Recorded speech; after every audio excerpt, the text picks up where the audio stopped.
Hello दोस्तों, welcome back to celebs corner. दोस्तों, आज के हमारे इस वीडियो में हम जानेंगे कि वो भविका शर्मा जिन्होंने कभी मैडम सर में शंतु बनकर अपनी क्यूटनेस से तो कभी गुम है किसी के प्यार में सभी बनकर अपनी दमदार परफॉर्मेंस से लोगों को एंटरटेन किया, क्या वो हुआ करती थी कभी एक छपरी टिकटॉकर? कौन कौन है भविका शर्मा की फैमिली में और क्या है उनकी एजुकेशन व क्वालिफिकेशन? आखिरकार क्या है भविका की वन साइडेड लव और अफेयर की रियल स्टोरी? और वो भविका शर्मा जो एक्टिंग फील्ड से दूर भागा करती थी, आखिर कैसे हुई उनकी एक्टिंग जर्नी स्टार्ट? तो दोस्तों, अगर आप ऐसे ही भविका शर्मा की अनसुनी लाइफ स्टोरी और उनके लाइफ से जुड़े हुए ऐसे ही अननोन और इंटरेस्टिंग फैक्ट्स जानना चाहते हैं तो बने रहिए इस वीडियो के एंड तक। लेकिन उससे पहले अगर आपने अभी तक हमारे चैनल को सब्सक्राइब नहीं किया है तो सबसे पहले चैनल को सब्सक्राइब करके बेल आइकन को प्रेस करना ना भूलें।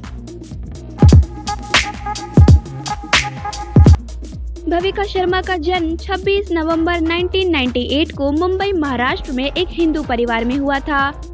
उनकी फैमिली में उनके फादर प्रदीप शर्मा और मदर संगीता शर्मा के अलावा एक छोटा भाई है जिसका नाम ऋषभ शर्मा है और 3 बहनें हैं जिनका नाम कृति शर्मा, दिव्या शर्मा और दीपिका शर्मा है। भविका अपने सिबलिंग्स के साथ एक अलग सा ही स्ट्रॉन्ग बॉन्ड शेयर करती है और उनका निकनेम जो कि बिट्टू है उनको उनकी फैमिली से ही मिला है। बात करें अगर भविका की एजुकेशन व क्वालिफिकेशन की तो उन्होंने अपनी स्कूलिंग मुंबई के ही लोकल स्कूल से कंप्लीट की। यहाँ आपको बता दें कि भविका हमेशा से ही एक एवरेज स्टूडेंट रहा करती थी, जिसके चलते उनको अपने 10th बोर्ड में केवल 69% ही मार्क्स मिले थे। जिसके बाद उन्होंने अपने आगे की कॉलेजिंग भी मुंबई के ही एक लोकल कॉलेज से कंप्लीट की।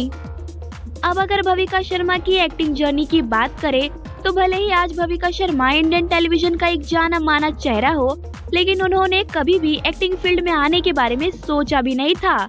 हुआ कुछ यूँ कि भविका शर्मा के छोटे भाई ऋषभ शर्मा को इस फील्ड में काफी ज्यादा इंटरेस्ट हुआ करता था, जिसकी वजह से वो ऑडिशन देने जाया करते थे, जिसके चलते उन्हें एक आधा शो में काम भी मिल गया था। जिसके बाद भविका ने ये सोचा कि अगर मेरा छोटा भाई कर सकता है तो मैं भी जरूर कर लूंगी। जिसके बाद हुआ कुछ यूँ करता था कि ऑडिशन के लिए कॉल ऋषभ को आते थे, लेकिन भविका उनके पीछे पीछे ऑडिशन देने चली जाती थी।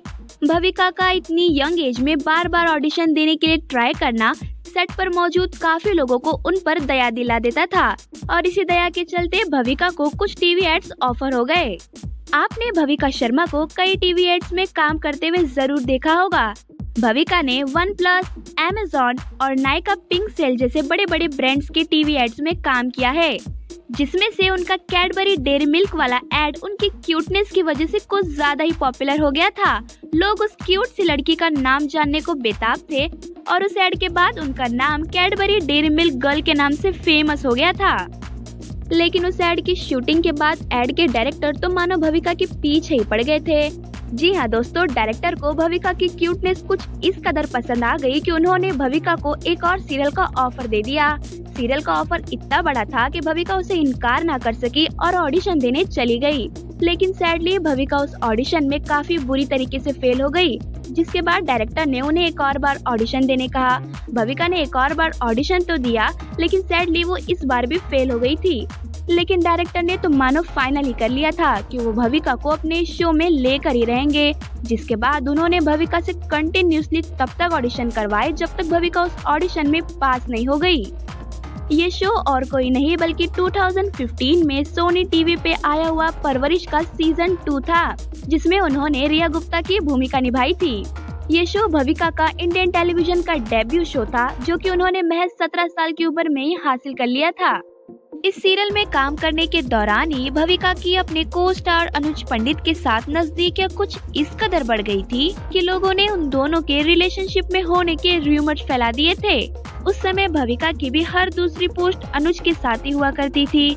हालांकि बाद में भविका ने इन सारी न्यूज को रूमर्स कहकर टाल दिया था। इन सब के अलावा भविका जब अपने स्कूल डेज में थी तब उनको अपने स्कूल के एक बॉय पर भी तगड़ा क्रश हुआ करता था। हालांकि तब कोई बात बनी नहीं और ये स्टोरी उनकी वन साइडेड लव स्टोरी ही बनकर रह गई। सन 2017-19 के बीच में भविका स्टार भारत के शो जी जी माँ में नियति पुरोहित के किरदार में नजर आई, लेकिन उनको रियल फेम सन 2020 में सोनी सब पर आया हुआ शो मैडम सर से मिला। इस शो में उन्होंने कांस्टेबल संतोष उर्फ संतू बनकर लोगों को अपनी क्यूटनेस से दीवाना बना दिया था।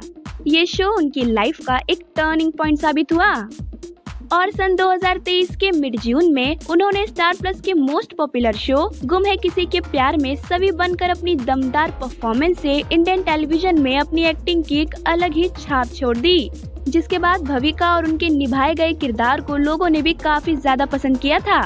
लेकिन इन सब के बीच सन 2019 के दौरान भविका एक टाइम पर बेहद ही पॉपुलर टिकटॉक स्टार भी रह चुकी है। जी हाँ दोस्तों, भविका के टिकटॉक पर 1 मिलियन से भी ज्यादा फॉलोअर्स हुआ करते थे, जहां वो डांसिंग, लिप सिंग और ट्रांजिशन जैसी वीडियोस को अपलोड किया करती थी, जो कि आज के समय में लोगों को काफी क्रिंज नजर आते हैं। तो दोस्तों, अगर आप चाहते हैं कि हम आपको ऐसे ही किसी और सेलिब्रिटी की अनसुनी लाइफ स्टोरी या उनके लाइफ से जुड़े हुए कुछ ऐसे ही अननोन और इंटरेस्टिंग फैक्ट्स बताएं, तो उस सेलिब्रिटी का नाम हमें कमेंट सेक्शन में लिख के जरूर बताइएगा।